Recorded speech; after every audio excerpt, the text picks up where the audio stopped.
are in the midst of a transportation revolution, in case you haven't noticed.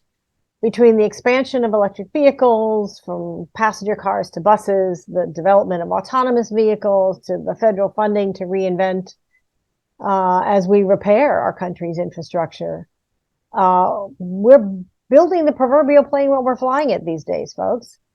But how does this actually work? I mean, how do you do that? How do you reinvent a transportation system at the same time you're using it? How does it all connect? This is crazy. And how do we decide, like, every day how to get someplace, right?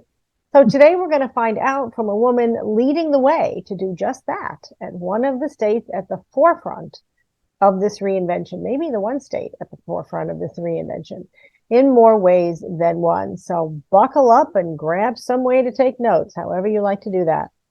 Welcome to Electric Ladies Podcast. We share stories, insights, tips, and advice from remarkably innovative women working on the front lines of corporate responsibility, energy, sustainability, and ESG-related issues. I'm your host, Joan Michelson. We talk about innovation, leadership, technologies, and careers, always bringing a new perspective. Find us anywhere you like to listen to podcasts, on our website, electricladiespodcast.com, and through my Forbes blog as well. And please pass it on to your friends and leave us a 5-star review if you're so inclined. It helps other people find us. If you are at an inflection point yourself or with your organization, looking for support with your own ESG work or your career, especially in this crazy time we're in, please reach out to me on Twitter or LinkedIn and let me know. We can help you no matter what industry you're in. Transportation is 29% of U.S. greenhouse gases, according to the EPA, Environmental Protection Agency. That's amazing. I mean, that's a third of greenhouse gases that the United States emits is transportation. That's insane. So in order to address climate change, we have to deal with transportation, right? So how do we do it? As I said a minute ago, we're reinventing transportation in the U.S. and frankly around the world. And while we use it, it's literally proverbial rebuilding the plane while we fly it. So how do we do it? How do we get the public on board? How do we decide how to spend limited resources? How do we leverage the federal money that's available now, the billions of dollars to reinvent all of this? And what impact is it having so far? So let's find out from a woman making these decisions every day. I'd like you to meet Michele Mueller, Manager of Connected, Automated, and Electrification at the Michigan Department of Transportation, aka the MDOT, as we call it. She's been at Michigan DOT for about 30 years, which is kind of astonishing. So she really has had a front seat in the evolution of the U.S. transportation system, frankly. And by the way, remember, Michigan is the home of the U.S. car industry.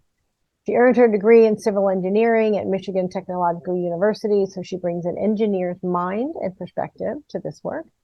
I had the privilege of meeting Michele a few months ago when I spoke at the Move Mobility Reimagined conference, and I knew when I heard her speak that I wanted you to meet her. So without further ado, please join me in welcoming Michele Mueller to Electric Ladies Podcast. Hi, Michele. It's great to see you again. Hi. Yes, you too. Thank you very much. I enjoyed our conversation at Move and happy to have the opportunity to continue it today. Great. Thank you. So first of all, tell us actually what you do every day. What is, as the Manager of Connected Automation and Electrification, what do you do and how has that evolved with technology? Yeah, so my kind of day in the life of really is, looking at opportunities to focus on safety, mobility. We also really focus on how do we improve, everyone's daily life. So those can be, folks like you and I. Those can be, adolescents maybe that aren't to an age of even being able to drive a vehicle today, but they still have to move to activities and do things. And get to appointments, things like that, into, those folks that are seniors. And then obviously a large population too that have disabilities in some way, shape or form. So, really leveraging opportunities for engagement. We do a lot of connection points with our industry partners. So those, really range from large OEMs that we know of in the space today, which I'm sure many of you are aware of those, all the way down to very small startups. So we've done some pretty cool things and some pretty innovative technology changing things, related to some of the small startups. So, in our conversations, looking at, what technologies companies have, what they're creating, what they're building, how do those pair into the infrastructure side of it? Saying, geez, are these things that can actually change the way the infrastructure is built? Can they change things in the way that it's used? And then how do we take and work with the industry partners who are building, whether it can be cars, it can be commercial vehicles, it can be transit, multimodal type activities, and then also our non-motorized users, which make up a very large portion of the population of users of the system, especially as you get into more city environments and things like that, where a lot of people are, on foot or on, bicycles or things like that. To move around, both for personal activities, but then also for, work. And they have to be able to move and move safely. Non-motorized users. I never heard that phrase before. That's a new one for me. I always heard us talk to people like me that walk a lot as pedestrians, not non-motorized. Yep. Well, and so I think that the important part to the non-motorized users, not everybody's walking, right? Some people are riding a bicycle. Some people are riding scooters. There's some people are in wheelchairs. There's different activities or different modes that people are using to get around, but they're not, the realization that we have to look at all of those and not just people walking as users of the system, in addition to, those using a vehicle type. I love that. I have 800 questions from that on just even what you just said. And for the uninitiated, OEMs or automakers like Ford, GM, yes, Chrysler, etc. How do you know? So you're making these decisions, these allocations of resources and building these systems, which of course take a long time and a lot of capital. So how do you know what the public will use? Like what kind of market research do you do and use? And when you're doing this, how can I say this? You're trying to find out how much of a new technology they might not even know about yet that they might use. So how do you determine that? So it is challenging. And I think anybody in the industry in this space would say that we're creatures of comfort, right? We're humans and we enjoy our knowing what it's going to be for the day. We enjoy knowing that maybe today we're going to go out and we're going to get in our car and maybe we stop at the gas station, and we drive to work and that's our routine. That's what we're going to do. So as you start to introduce maybe different modes of transportation and different opportunities or different types of those modes of transportation, it's really about how do you educate and how do you share the benefits, to our users of the system. So when we start talking, vehicles, whether you talk, obviously we have vehicles that take fuel today. As we start to look at how do you use electric vehicles, how do we use hydrogen-based vehicles? So all of these different types of things, a lot of people don't necessarily know what those are. There's quite a few that do, but there is a large amount of users of our system that don't understand what those are because they're not interactive with it every day like we are. So sometimes, as you speak to my degree in engineering, sometimes I have to step out of my engineering degree and really come back to say, how do you educate? How do you explain to users of the system that actually in something that makes sense to them? So we work very hard, to take even more advanced technology things, depending on, the audience, depending on the information. We reach out to stakeholders, we do different surveys and activities. In some cases, as we deploy new technologies, for example, we tried a partnership opportunity with some orange markings in a construction zone. So one of our, current goals is unfortunately are increasing our crashes and fatalities in our construction zones. And that's not in just Michigan, it's across the country. And it's not only the users of the system that are affected by that, but it's also our workers that are being negatively impacted and our emergency responders. So we did a partnership, and we, put some orange markings on a pretty heavily traveled freeway to say, do the users of the system, does that make them more aware? Because they see something different. They see orange, right, instead of yellow or white.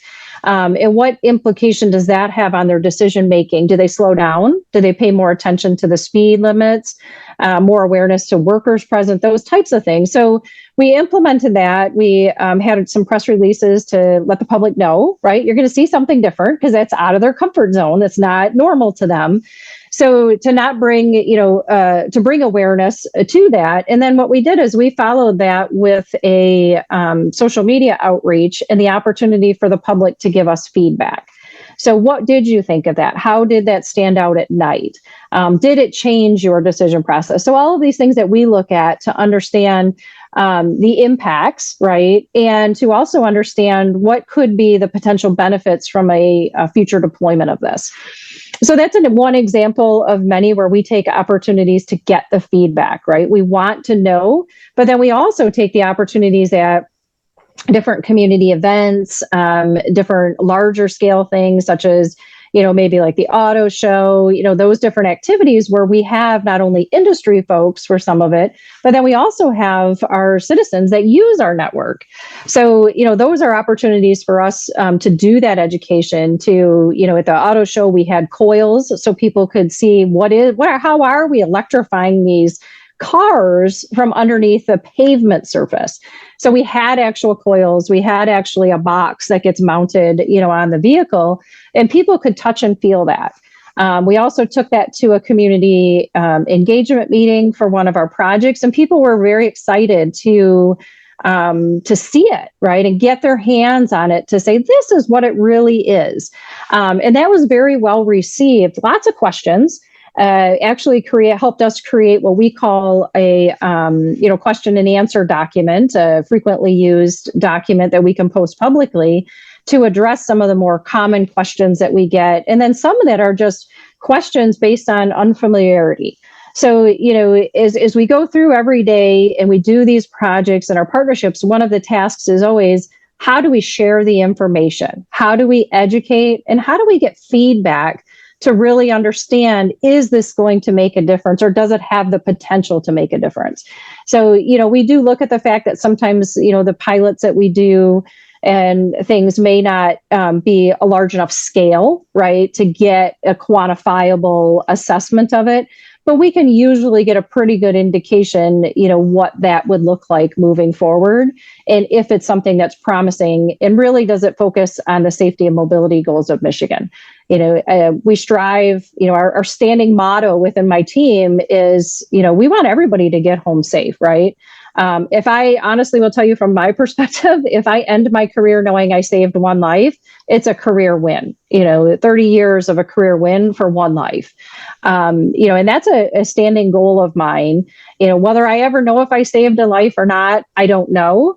However, it continues to drive us forward. And, not only do I want my family to come home at night, I want yours to come home and everybody else, and that's really where we need to focus our energy, is providing safe environments, providing the ability to improve travel times. Because when you get home safe, I want you to have the maximum amount of time that you can with your family and do those activities, be on time for your kids' events, be on time for work, whatever that case is. We want to provide that experience for our users here.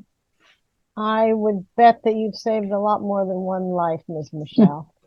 So, a couple of things. First of all, just as a little story, most people don't know that I had a marketing leadership role in the expansion of the LA mass transit system.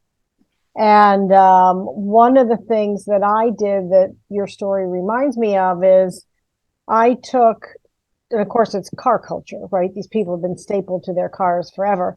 So I took our train cars to county fairs, to events the physical car. I mean, they thought I was completely out of my tree. But then people could get into it and experience it and sit in it and go, oh, this is what I'm going to ride in. Oh, this is what the seat feels like. Oh, this is how the doors move. This is yeah, exactly. And it made all that. We did 1 million riders right out of the box because people were like, oh, okay, I can, and you'll arrive being a better employee, parent, human, boss, whatever, because you won't be strung out from 3 hours in traffic each way. So that experience, that strategy of giving people an experience is just profound. I mean, you cannot underestimate it. So what kind of responses are you getting? I mean, one of the challenges with social media is the squeaky wheel is the one that always complain. The people who are happy or who have something reasonable to offer are not always the ones that are spending time on social media or showing up to the public, to the town hall or what have you. So what kind of responses are you getting, and how are you trying to get responses from people that don't normally speak up?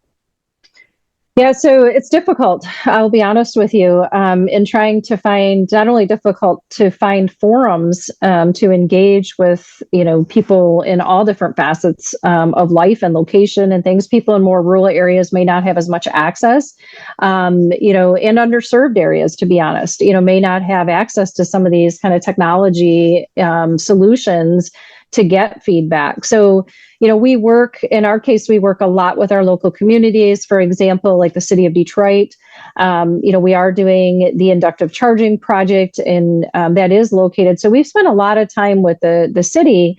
They have people focused on the communities, and they engage with them all the time in all different areas, all different spaces, and really worked to learn different techniques that they use for that outreach. And we engage in that, right? I don't need to create a new wheel every place I go, right? I need to understand how people can get information, how they have the opportunity to give feedback that's normal to them. We don't want it to be the most complicated thing possible because we created something new. We want it to be comfortable for them to be, willing to share and willing to, give that feedback and have that engagement. So, as, your example related to the bus, I do feel strongly that, you take away the unknown. Right. The more we can give information, the more we can bring things to people to actually, when I say touch and feel it and engage with it, the more comfortable they become naturally. Right. So our job isn't to force people to like something. Our job is to provide the opportunity to have people understand what is this technology. You can use a bunch of really cool words and we can sound super cool, but how many people actually understand it in the end? So, I think as we continue in this space, because this space is technology, which is a lot of cool, long, complicated words, how do we take that and how do we simplify it? And then how do we really take the opportunity to correlate it to something that people know today? So if I can say I'm charging a vehicle, in the context of how it works is similar to if you have a wireless, fast charger next to your bed that you now, instead of plugging your phone in, you lay it on top of it. Right. If I can correlate how these things work to something that's already comfortable and familiar with, the users of our system, then they can really relate to it. Right. They can get their personal experiences from that. And now they can just expand those into a different, totally different technology, but yet so many similarities that they can actually relate to that and say, oh, I get it. I understand what that is. And that right there is comfort. Now, does that mean they buy in and completely acceptable just because I showed them a piece of hardware? No, but I got them to the conversation. I engaged them so that they're comfortable in the space. And now start talking about why we're doing it, right? I mean, we have to answer those questions. Why are we doing this? What's our goal? Are we doing it just to say we did it? Or what do we actually have in an end goal to achieve? And then moving beyond that, what's the benefits, right? What's the benefits to in this case, the state of Michigan for us? What's the benefits to the federal government and to other peer states? We do a lot of peer exchange, sharing information amongst states. So what's the benefit to them? But really, what's the benefit to the users of the system that we're getting out there? It's important, that folks realize, again, we always go back to the same. is, it was really interesting. I saw a video that we did many years ago, and it polled people on the street. And the context of what it was it started with, hey, are you okay if, some guy in, northern Michigan died in a car crash? Okay, it's kind of what the people being interviewed were saying. And then they asked a series of 5 or 6 questions, with the last one being, are you okay if that was your, aunt? Well, no, I really care, right? Because we're creatures, right? And we're creatures of what's important to us. And, that kind of thing, if it's your family, it's very important to you. If it's somebody you don't know, not that it's not important to you, but kind of what's the connection there where you actually grow a passion to say, I want to have, our infrastructure safer. So those are things we try to continually connect back, and again, kind of going back to how do we reach these people? I'll be honest, Joan, we try everything we possibly can. It can be newsletters. It can be community meetings. I've met people in a park to have coffee before and taken a walk because they had concerns of what we were doing in their community, and in front of their house. I'll come and talk to you. I'll explain it to you. I'll show you, because I want you to be comfortable with what we're doing. And I want you to be a part of what we're doing and engaged in it. So, for me, speaking personally, I'll do whatever I have to do and whatever people, would like. So many different forums, kind of the paper thing is really going out of style, right? Newsletters and things like that. It's just not that we don't use them, but people don't want flyers and brochures. They tend to be more litter in a lot of cases than they actually do. So how do we find other opportunities, to engage? And a lot of our communities already have meetings that they go to, right? They want to know what's going on in their community, whether it's activities, things they can volunteer for, just updates. And we'll go take a 5-10 minute segment from those and give people an update, on what's happening in their community or things that are coming. So I think it's holistic. We're always open to new ideas.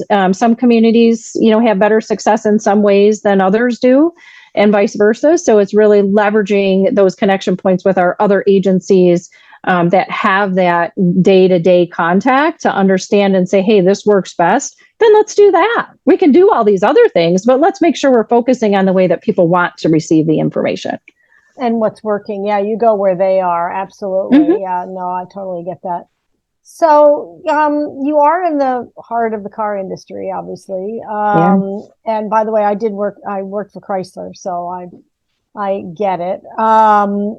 So how has it's an interesting paradigm shift, because the economy of Michigan depends on the car industry. And the car industry is evolving and going electric. I've had several of them on my show and gotten to know many of those folks. So do you feel limited by what the automakers will invest in? Do you get pushback from them? Do you get support? I mean, how is that interplay? Because that's the company. I mean, that's the company town, right? I mean, it's the company state, really.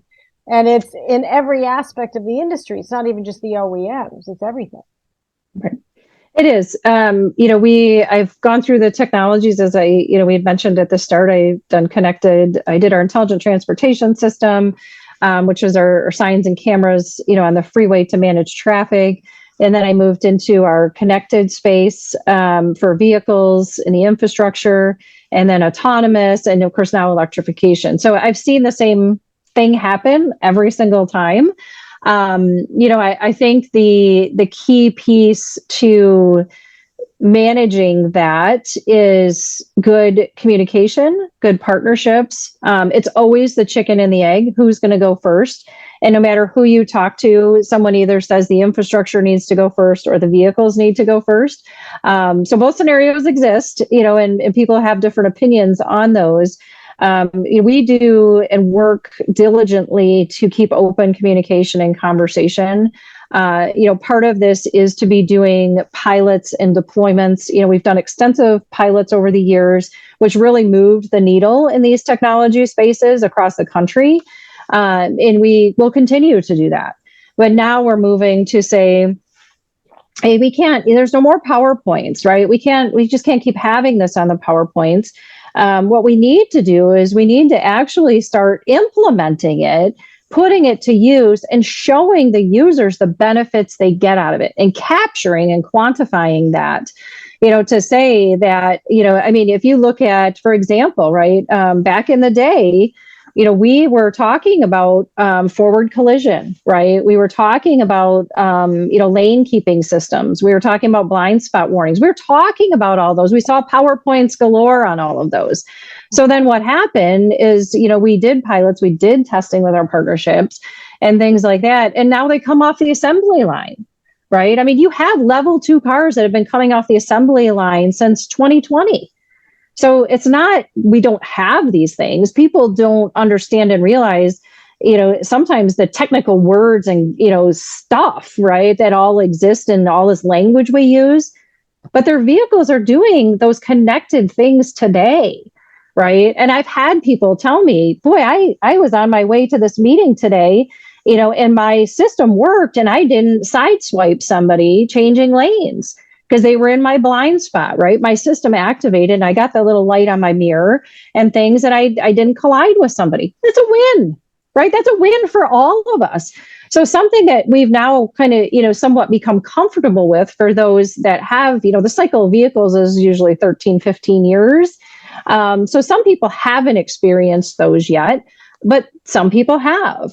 So, let's take the advantage and let's be talking about what those are so that people can understand that actually is not just an annoying beep that doesn't exist. It's actually a benefit that saved you from crashing, right? And it maybe saved injuries, maybe it saved insurance, who knows, car repair bills, those types of things. So that's a win. That's a win for all of us. And we need to be celebrating those wins.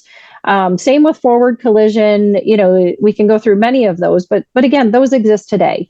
So as we continue to talk about the next step in technology, which we already are and have been, we need to be embracing and saying, hey, these work today. This happened today, this worked. So let's keep moving that needle to give the safe environment so that we can get to zero fatalities here in Michigan. It's a goal of ours. We think autonomous vehicles can help us get there. I know people are, some people say, oh, I don't think I could do that. Some of it is personal, right? Can you give up driving your car, right? Do you want to give that up? And that'll be a personal choice. But I will say that I've said for actually years now that I would put both of my girls in an autonomous vehicle today because it's much safer than the people driving the vehicles. I know we're all great drivers. I'm an excellent driver. I don't ever do anything wrong, and I'm sure you don't either. But we're really not, right? As much as we like to think we are, we're humans. We do make errors. We do make different decisions. And sometimes our decision-making process as a human is a little longer than we want it to be. And we can't react fast enough associated to doing that. So I think as we start to capture all of that and we start to look at the advantages of the technology and we start to really focus in on where can we go forward, what are the things we're doing, and how do we get there collectively so that it is the industry and the infrastructure side actually coming together and making those choices and implementing these safety features or implementing these. I think the challenge, Joan, will always be that we faced for many years is unfortunately people don't want to pay for safety, right? Safety can be expensive. Safety is an added cost. When you go purchase a new car, you see on the breakdown, you're paying for some of those safety features. But we'll all pay for infotainment, right? That's a proven stat out there. People will pay for the best, speakers in their car. They'll pay for double screens. They'll pay for sunroof, and all of these things we like. But you can't, we're having a difficult time quantifying safety and actually showing associated benefits back to the users unless you've had an experience yourself. It's very hard to explain to people how forward collision helped somebody because people say, okay, that's great. But if it saved you when you were on your way to a meeting, you now have that personal experience that now you say, that actually worked, right? I will pay for those features because that actually prevented a crash today for me. So it's very complex. There's no one right solution. It will, I will continue to say that it's collaboration, and it will always have to be. We've seen a change just if you look in the auto industry, and you said you had been in that space. There was a time when I started in, this early phases of technology when it was first, being kicked off. There was a time when we couldn't get the auto manufacturers to sit in the same room, right? You couldn't get them to sit. They didn't want to. They were very standoffish, didn't want any part of it. Today, I have them in the same room all the time. And we're collectively talking. We're not talking about their secrets or their black boxes or whatever, what their next car prototype is going to be. We're talking about safety features and mobility and how we connect those to the infrastructure, to the non-motorized users, and these types of things to create a safe environment. But we're all sitting in the same room doing it. Yeah, and they understand the symbiosis now, right? And they understand that it has to be symbiotic, because they can't sell cars if the infrastructure isn't there. So they really need you. There's so many things you said that I'd love to pull out, but your point about, I'm surprised people don't pay for safety. Frankly, a lot of those things are built in now that you don't really, I love the blind spot thing, although there are times when it doesn't work, which puzzles me. But anyway, and the beep of somebody behind you if you're in reverse. I'd like it to beep even if you're not in reverse, because if you're getting ready to, back out of your parking space, it's good to know. And I still look, because I don't trust those bleeping things. And I'm glad I have, because there were times when they missed it. But they work anyway, and then I miss it when I don't have it. Like if I rent a car, I'm in somebody else's car, and they don't, or somebody will say, "Oh God, I almost hit that guy." And I'm like, "Well, don't you have the blind spot thing?" And they go, "No, what's that?" It's kind of interesting. But the other one I was thinking of is, you mentioned the experience of the braking thing, the automatic braking thing. If you get too close, is they have those on commercials now where people can see that, the folks in the XYZ car, the car stopped it, itself. And it's, so I think that's also a way people get the experience of it.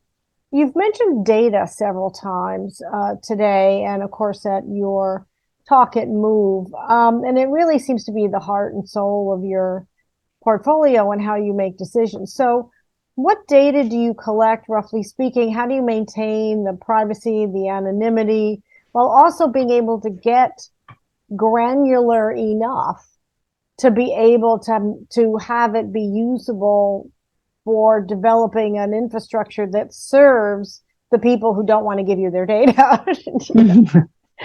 Yeah, so data is a very big word. For 4 letters, it's a very sizable word, interpreted in many different ways. And it always will be a concern, around safety and security of that data, right? So I guess, maybe to take a couple of different aspects to the data. So one is, we do have data we collect on our infrastructure, but a lot of it is infrastructure based. So say our traffic signals, right? So we do our systems, I don't want to get into the complexity of how a traffic signal works, but we do have, timing plans that are in those of how long the light will be red, yellow, green, whatever, turning movements and things at each intersection. So we pre-program those in based on, the average traffic at the intersection and things. So as we look at those, we have data like that. We get crash reports. So it goes through the Michigan State Police. All the crash reports do into a database. We pull from that and we get information, and we can sort, to understand kind of what's happening. Looking at, a lot of the other data we get is strictly infrastructure based. We don't get vehicle data, from users of the system and things like that. A lot of that is on the car industry side, right? So, the information that's, collected maybe or captured from when you do hard braking, or, turn your windshield wipers on, those types of things, go through your car, right? So we don't get those. A lot of the other data sources, we get traffic volumes, how many users are on the system, in different flows, whether they're making right turns, left turns, those types of things. So that's really kind of the data that we currently get. Everybody thinks we as a state have all of this data about everything that's happening everywhere. We don't. A lot of folks out there in the industry are looking at creating business models around data. So they're looking at different ways to capture different data sets and things and sell those. The challenge is from a governmental, owner operator perspective, I can't afford it, right? I don't even have anywhere near the amount of money of all the people selling data. So, it's really key to how do we create partnerships and how do we, utilize data. I don't need and I don't want data that's, every specific thing, right? I want to capture the non-granular portion of the data. So I want it to be, pulled up to a level where I can say how many crashes are happening at this intersection, how many are at that, are they through movement, are they right, are they left? I don't personally have any interest, nor do we as a state have interest in who that is, right? Or what they're doing. And I tell folks a lot of sensitivity when we put up the traffic cameras on the freeways to manage traffic, right? Oh my God, are you watching me? I can't even see your license plate. Like we can't even zoom in on those. There's no enforcement being done associated to those. Things like that. We're literally managing traffic. So we're looking for cars, is there something in the road? Did someone break down? What are those characteristics?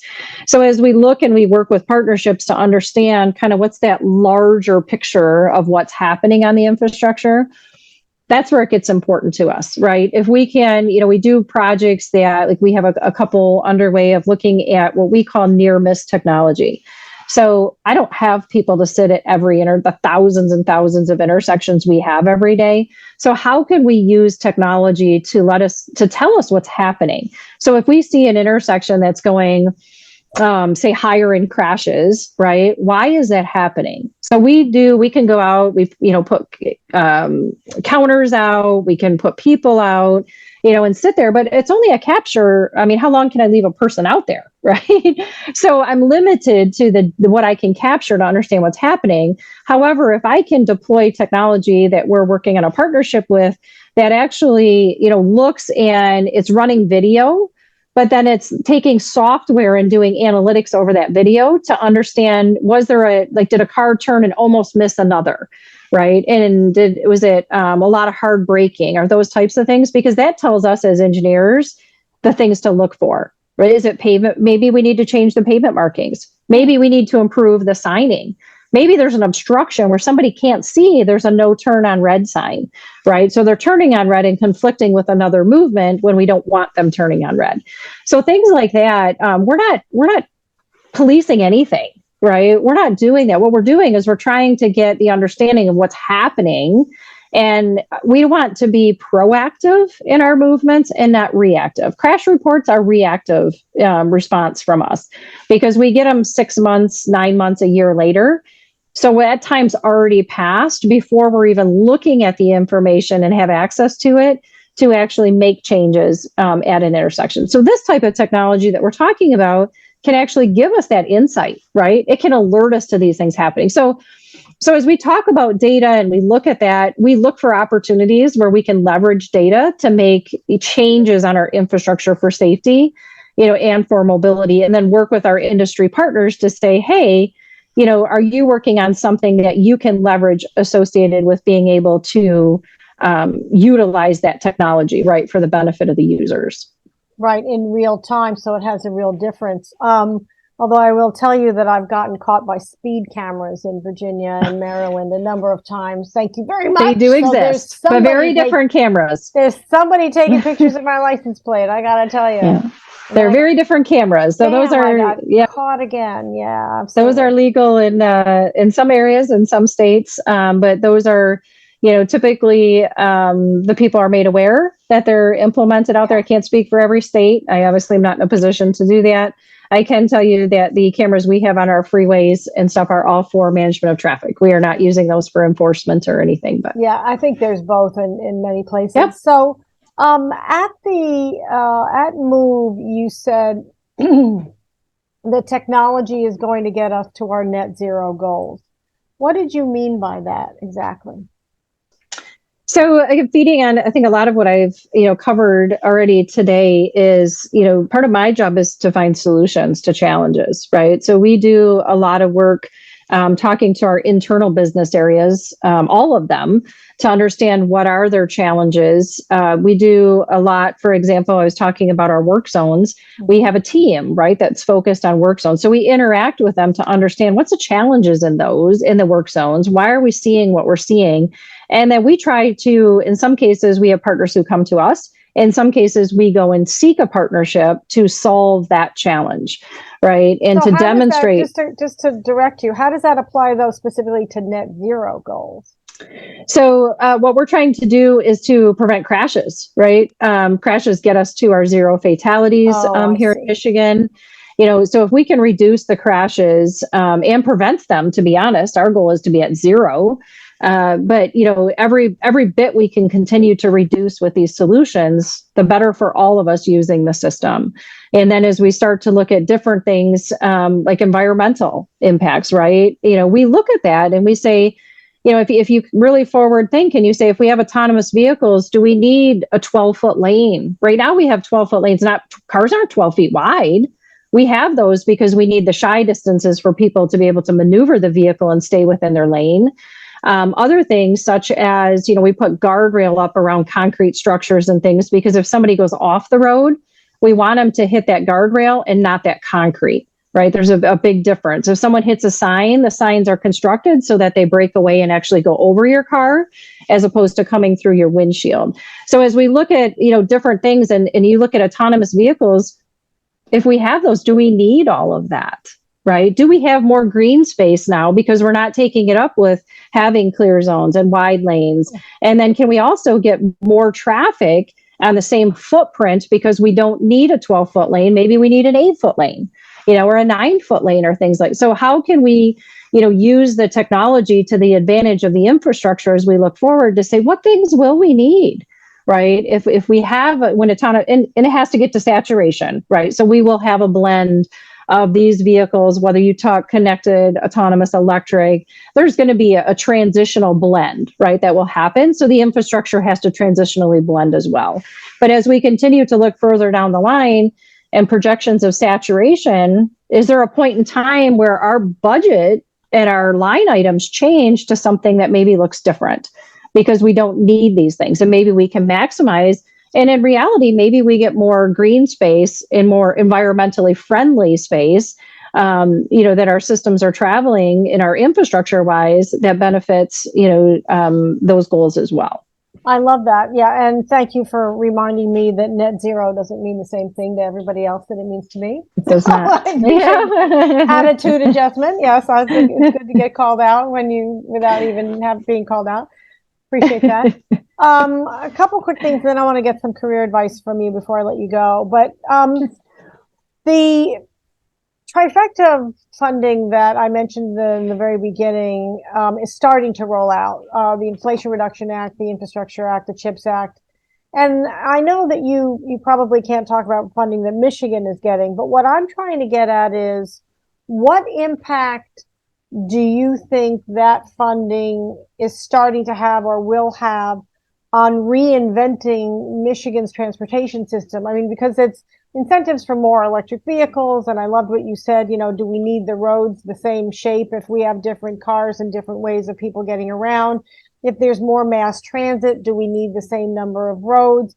Do we what expanding EV charging right around the country? And I mean, that's the point, right? So what impact $3 trillion is a lot of money, and I realize that's around the country, but what impact do you think that might have on what the Michigan transportation system looks like in 5 years or something?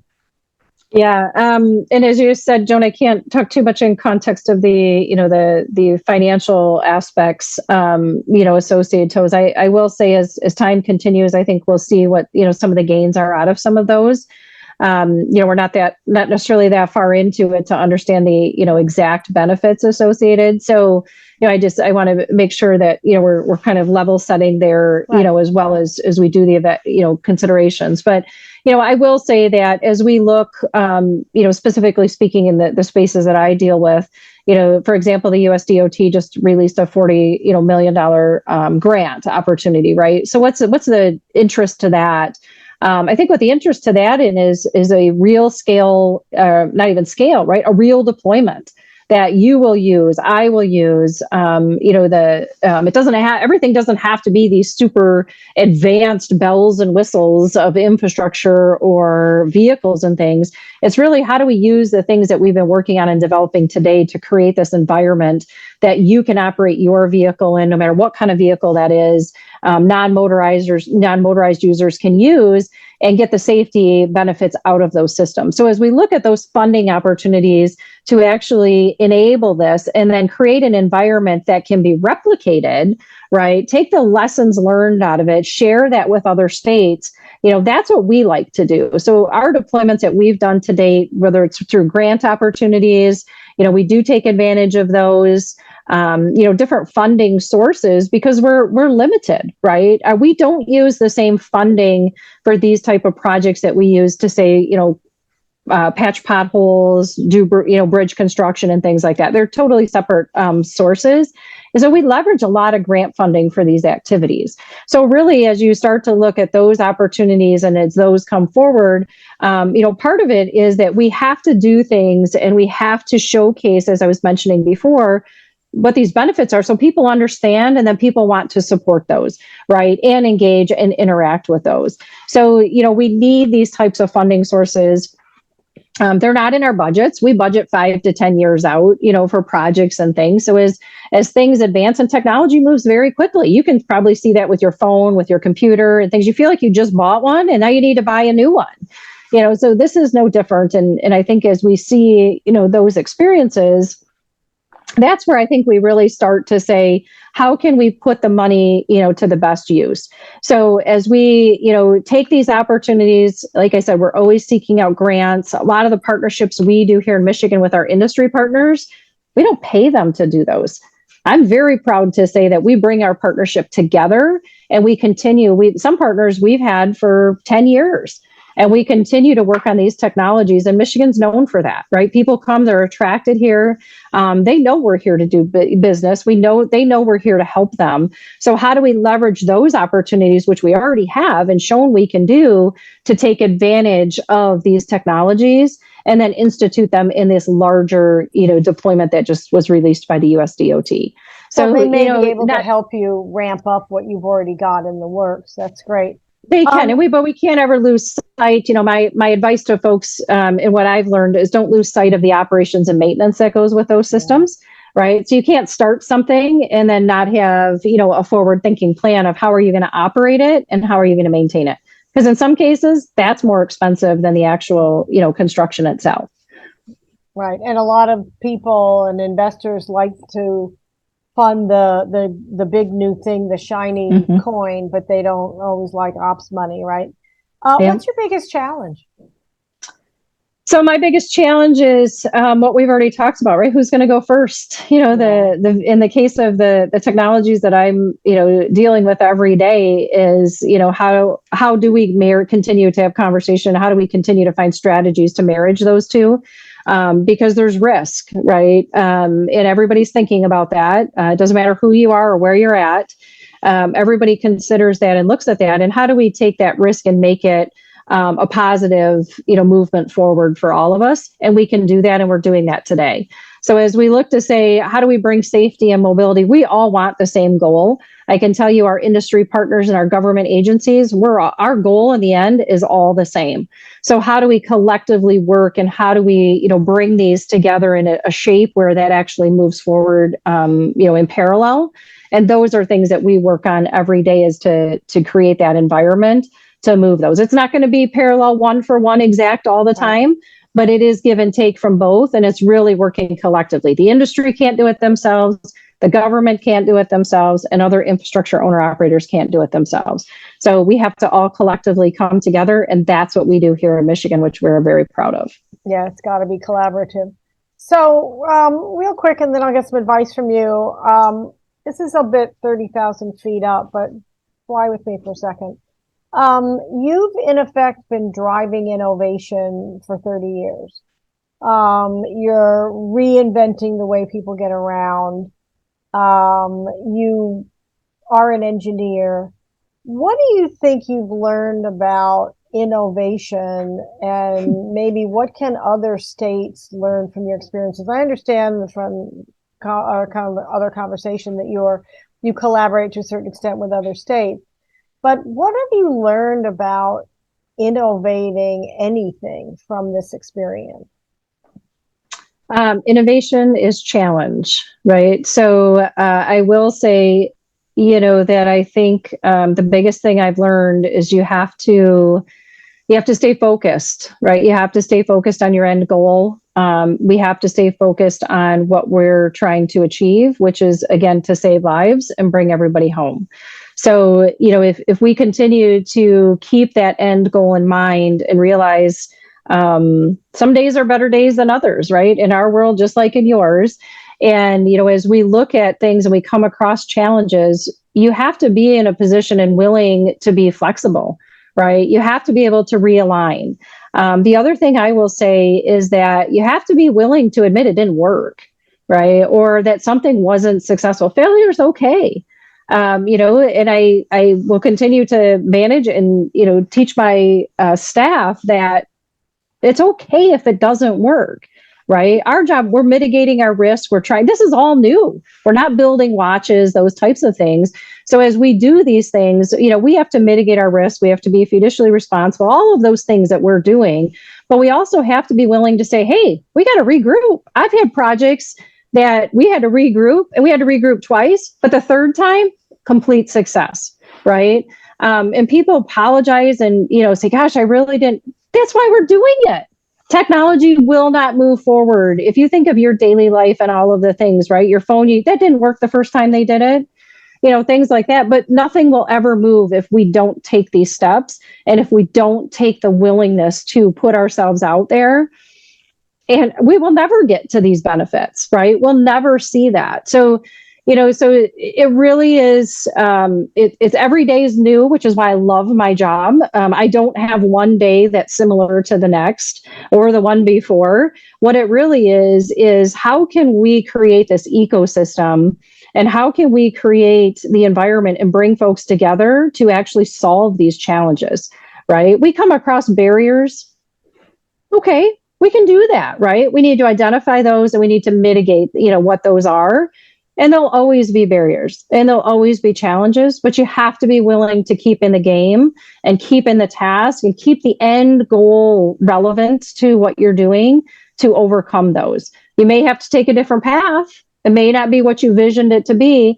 And that's why I say people have to be flexible. If you're going to be in the space, you have to be willing, to admit maybe it didn't work, but then you also have to be willing to admit, I might have to take a different path. That one didn't work so well. And then on the really good days, you say, wow, that worked just as I planned it to, right? So, I've been in the business long enough to know, and through all these different technologies and many others, I did road construction. I managed large projects for 10 years, and did actual construction projects, which taught me a lot. And it really is a huge foundation to what I do today. And really, in that, what's the foundation? People say, well, you don't build roads and bridges. No, I don't. But the principles of the core basis of what you learn in your strategy to achieve stays the same, right? So use the knowledge base you have and learn how to interact with people, learn how to, embrace those. We take that very seriously here. I look at our industry partners just like someone on my team. We are a team. We're not separate entities. We're not anything. We're a collective source. So as I look at innovation, it's super geeky exciting to me. And it is because I do think it will get us towards our zero goals. And I do think that we can achieve this, in a collective environment. Well, I love that. And yeah, if you're not taking a risk, you're not pushing enough, right? You're not going to innovate without Exactly. taking that risk. So before I let you go, you kind of rattled off a few things, but I'd like to give specific career advice to mid-career women. And what I'm talking about is women who have like 15 years of experience, who have education and they know what they're good at. They want to make money, they want to advance, and they want to make a difference. Mm-hmm. You have managed to do that for a long time. So what advice would you give them? I think a couple things. One is I would say do something you enjoy doing. Find your passion. I found my passion. And, as I said, even on a bad day, it's a good day, right? I get up in the morning, I get excited, to do and to achieve what I've set forward for. And I work and kind of pick away at that. I think the other thing is don't expect to change the world tomorrow, right? It takes time. It's taken me a very long time. It still takes me every day, to look at things. Things aren't going to change overnight. And some things may require a little more, energy and a little more, pushing and challenging and things of yourself and others, to actually get to achieve that. It's a tough environment, right? And I encourage women to be in this space. I will say that in the collective time, I've been fortunate because I've been accepted in the space. There's a lot of males in the space, to no surprise to anyone, right? But there's also a lot of females. That numbers, I'm seeing it go up. More meetings. There's times where I've been in meetings and I'm the only female. Right. But just know that it doesn't make you any better or worse than the rest of the people in the meeting that are with you. Right. Treat yourself just like you treat anyone else and expect the same in return. So, as you work in the space, don't go in thinking that, you're not looked upon the same or things. And maybe that's the case. But if you present yourself and you hold yourself, to the same level as everybody else in the room of your expectations, then that'll overcome, right? And that will surpass, and have confidence. Have confidence that what you're doing it for the right reasons, and that's where you want to be, and that's what you want your life to be. Money is important. I will say, everybody, we all have to pay bills, right? I don't think anyone can say money is not important, but I will say that you also have to get up. And I tell both my kids, which one of them, is graduated law school and, she's working. And I tell her the same thing. You have to do something you can get up every day and enjoy doing, and it's important to do that. It's important to be happy. And it's also important to create, the balance to be able to work, have children, have obligations, maintain a house and a family and those types of things, and it's hard, right? I've done it all my life. I've worked since my kids were born and I continued to work. And it's a challenge. It really is. And it takes a lot of energy and a lot of work, but don't give up on your goals. Share, talk to other people, have those conversations and interactions, because you'll understand it's not just you. I have some young people that work for me and that I do work with that, their kids are young right now, right? Where mine are older. And I constantly tell them, you're not alone. I know what you're going through and I understand those challenges because I was there. It may be 10, 20 years later, but I raised my kids too, so talk to people and understand, like, what techniques did you use? Don't be ashamed, right? Don't think, oh, I'm the only one. I don't know how to do this. I don't know how to balance this whole thing. Talk to other people and find out tasks, and you can try different things and find something that works for you. But don't give up, and don't forgo your dreams, whatever those are, because somebody maybe makes you feel, maybe less, experienced, or, well, you haven't been in this space for 30 years, so you don't know anything. Well, okay, well, we'll just continue forward, and I'll show you what I know, right? And I'll show you. And sometimes it's uncomfortable. Sometimes it's stressful. Sometimes your confidence maybe sags a little bit. But go to the bathroom, look in the mirror and say, I am good and I can do this and I'm made to be here. And then walk back out and start all over. So maybe a little kind of sappy in the world, but I think it's important for people to know that we all struggled through the same things and a lot of the same forums, and we can be a great resource for each other to give a little bit of comfort, a little bit of ease. Give yourself a break. Don't expect yourself to be perfect. You're not going to be perfect at home. You're not going to be perfect at work. You're not going to be the perfect mom, the perfect sister, the perfect whatever. Just know that. And, know that you're expecting more of yourself than other people are of you. And just give yourself a break every once in a while. Oh, I love that. It's interesting when I got my MBA, I was working, and one of the alumni, they had a few alumni come out to talk to us during orientation. And one of the alumni said, "You're here because you're type A and you're used to doing everything really well. And what I want you to know is something's going to give. There are days when you're going to do better at work than you are at school. Mm-hmm. You're going to do better at home than you do at work. You're going to do better at X than you do Y. Get over it. Just get over it now." Yeah. Because Move it's on. not all going to work at the same time, Right. at the same level that you're used to performing, because it's just not physically possible. Right. And that was so powerful and so enlightening. And it's kind of what you're saying. I love that you reframed it where you said to treat yourself like you treat other people. Usually people say the opposite, but I love that better, because Mm-hmm. we tend to put ourselves especially women tend to put themselves on the back seat. Excuse me. So thank you for that. I appreciate it. Any final thoughts before I let you get back to your day? No, I don't necessarily have any. Obviously, I'm always available. Happy to, share my contact information. Always happy to answer questions. Maybe folks, need some insight, or maybe you have something that you're interested in showcasing here in Michigan, in the areas of safety and mobility. And I'm more than happy to take the time. If it falls in my area, I'm more than happy to have the discussion, but then also we do make connections out to, other agencies, but then also internal business areas if it, falls within a different area of our department. So, but more than happy always to do that. And I always like to end with, Michigan's open for business. So we are more than happy to have folks here in Michigan. Thank you for that. That's very generous of you, Michelle. I really appreciate it. So thank you so much for joining us today on the Electric Ladies podcast. Michele Mueller of the Michigan Department of Transportation. Thank you for what you do every day, Michelle, really, and for your wonderful attitude through all of this. So where do you want to see transportation go? What do you want? How do you want to drive around? Post it to us on Twitter and Threads at Joan Michelson. If you have an idea you want to send Michelle, send it to me. I'll be happy to forward it on. Any questions as well. And you may win a complimentary 30-minute coaching session with me.